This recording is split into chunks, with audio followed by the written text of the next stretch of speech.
স্কুলে টিফিনের আগে সেই পিরিয়ডটা যেন আর কাটতেই চাইতো না।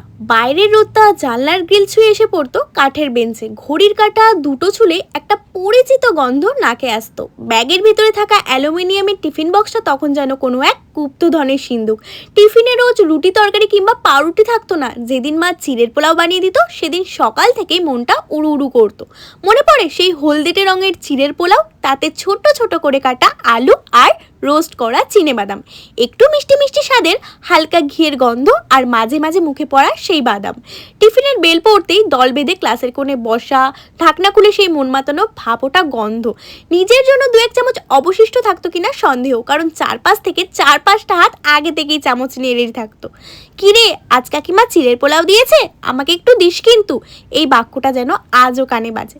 আজ কত দামি রেস্তোরাঁয় হরেক রকম খাবার খাই, কিন্তু সেই ঠান্ডা হয়ে যাওয়া জমাট বাঁধা চিড়ের পোলাওয়ের স্বাদ আর কোথাও খুঁজে পাই না। মা হয়তো খুব তাড়াহুড়ো করেই কড়াইতে নেড়ে দিত, কিন্তু তাতে মেশানো থাকতো অনেকটা যত্ন আর এক চিমটি ভালোবাসা। খাবারের শেষে টিফিন বক্সের কোণে লেগে থাকা শেষ কয়েকটা বাদাম খুঁটে খাওয়ার যে আনন্দ, তা বোধহয় আজকে স্মার্টফোনের দুনিয়ায় হারিয়ে গেছে।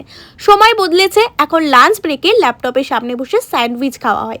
কিন্তু আজও বৃষ্টির দুপুরে বা কাজের চাপে চোখ বুঝলে ভেসে ওঠে নীল সাদা ইউনিফর্ম, একটা স্টিলের টিফিন বক্স আর মায়ের হাতের বানানো সেই হলুদ চিড়ের পোলাও।